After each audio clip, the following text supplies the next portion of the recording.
Hi everybody, this is Ari Sweetie. I just want to do a video today on insecurities. We all have insecurities, whether it's how our skin complexion is, down to our height or our size. We all feel a little uneasy about something that we have on us personally. I'm about to open up and be real and tell some things about myself. Here we go. I am insecure. I know I take a lot of pictures or whatever, but I'm insecure. Not necessarily with my body. That I'm not insecure with.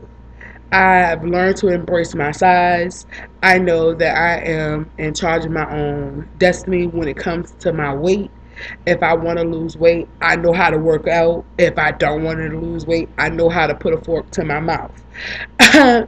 So, me being insecure about my weight isn't the issue.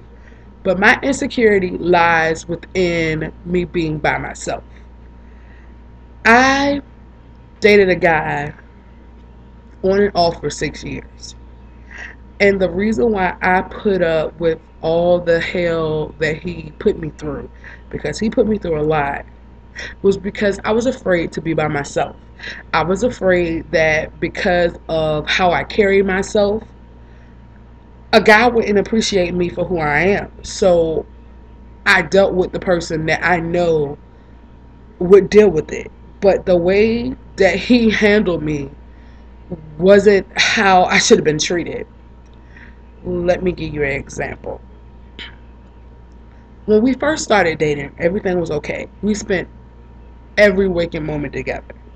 Considering the fact the year that I started dating him, I had lost my grandmother, I needed someone to be close to me because my mother was still grieving. My brother didn't live in Virginia anymore. Um, my friends, they didn't really understand because they still had their grandparents. And I had a really close connection with my grandmother. It was like we were best friends. So I just decided when me and him started dating that I'm just going to invest a lot of time in him. Um, he was one of my main reasons why I didn't go away to college. I never told anybody that, but now, but I stayed so I can date him. And we dated in the first 2 years. Wonderful. Then he got into some trouble.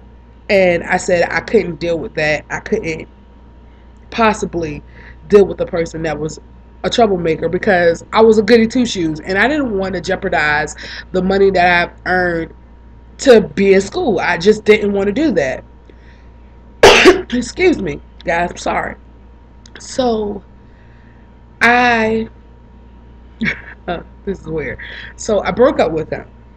But in the back of my mind, I was like, he's the only one that understands you.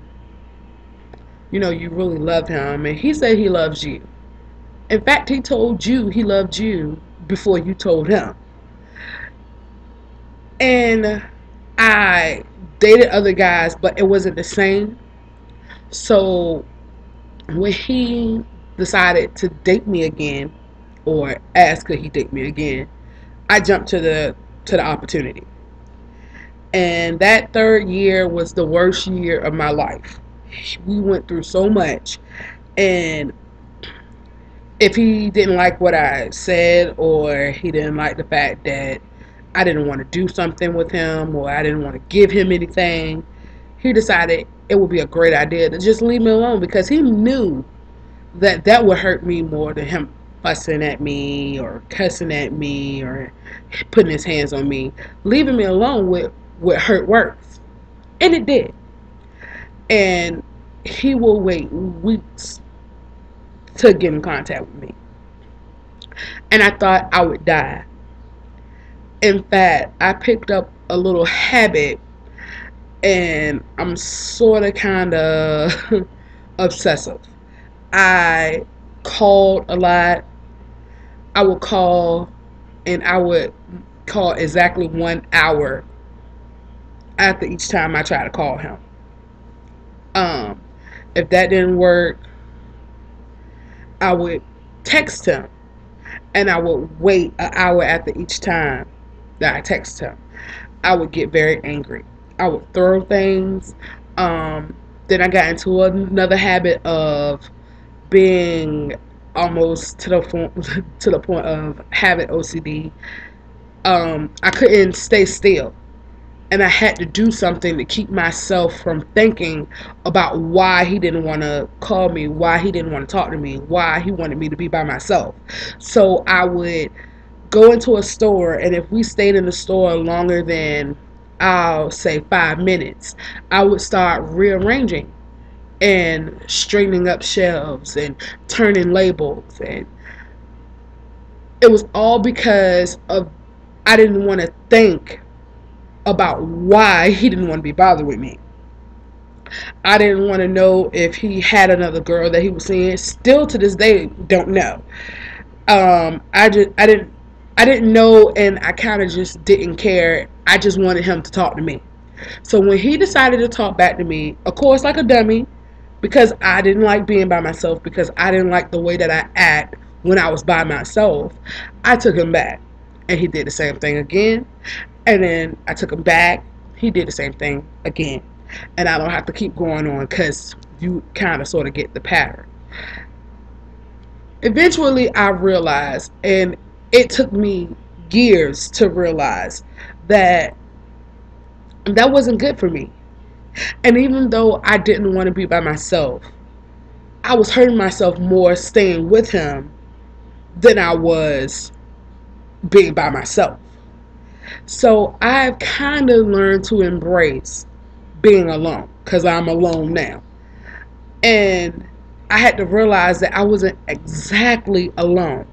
I was alone for the fact of not having a boyfriend, being in a relationship, but I wasn't alone. I had friends, I have family. I'm I'm active in church. I was always constantly doing something with other people, so I was never alone. I just felt alone because I didn't have him in my life. And I realized that a guy doesn't validate who you are as a person. Or for some of you guys, a girl doesn't validate who you are as a person. What validates you as a person is what you can contribute to the world.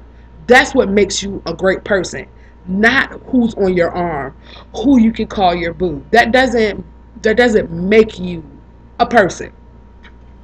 So learn how to look in the mirror every day, because I had to do this.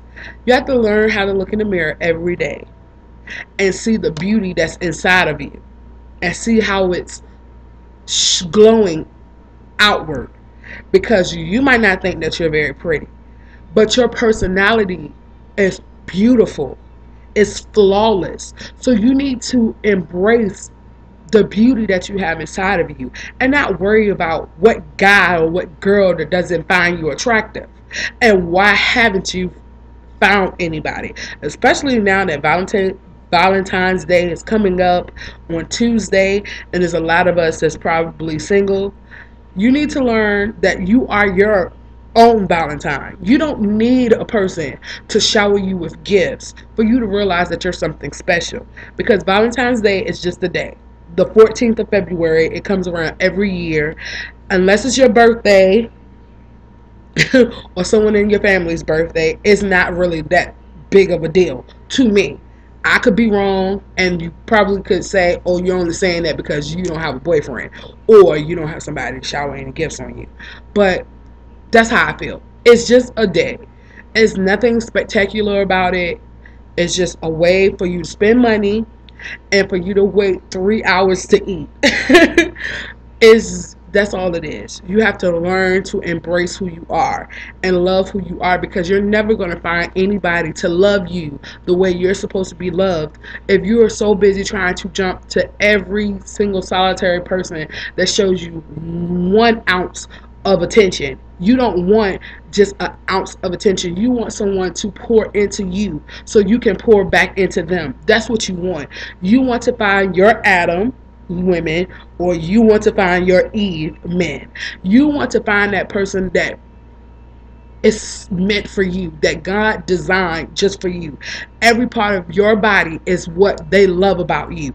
They wouldn't change a thing. They wouldn't change your hair color. They wouldn't change your eye color. They wouldn't change the way that you speak. They wouldn't change the way that you walk. You want that person to be fond of you, all of you, not one part of you do they want to change. And if you can't find that, then you have to be patient. I don't want to preach, but it's in the Bible. Love is a patient virtue. It's a characteristic that is patient. You cannot force love on to anybody, and that's what I tried to do. Maybe that person that I was dating wasn't ready to be loved the way that he claimed that he was, and maybe the person that you was dating wasn't ready to be loved the way that you thought that they should love you, or the way that you felt that you were showing them that love. Maybe that's the case. Maybe that's the reason. You have to realize that love can endure a lot. So if your heart is broken right now and you are getting swept away in your insecurities, just remember that love will never break your heart. People will break your heart, but love can never break your heart. And if somebody is really in love with you, they would never do anything to hurt you, and they would never say anything that would make you cry. Love is not that kind of character. Love does not brag about itself. Love is not rude. Love is not jealous. Love is not vicious. Love does not hit. Love does not lie. It doesn't cheat. It's not deceiving. Love knows none of that. Love is pure. And it's long suffering, meaning that you can love will endure a lot of stuff. And although things pass, different prophecies, and you learn new things every day, love stays constant. Love will never change. It will never change. You might grow deeper in love with somebody, but that love never changes. So you need to learn how to love yourself fully and embrace your insecurities, and don't look at them as negative factors in your life, but embrace all of the positive things that you have to offer, because trust me, there's someone out there that's going to love you past your flaws, going to love you past your insecurities. And that's the type of person that you need. You need that love. Don't worry about the love that is given out in a box of candy. Worry about the love that's coming from within. That love. Because candy expires. Flowers who wilt and die. Teddy bears lose stuffing. Jewelry sometimes gets tarnished. But true love from within never fades away. So I hope y'all enjoyed this video, and if nobody tells you today or even on Valentine's Day, just know that I love you, and I hope you guys love me too. Good night.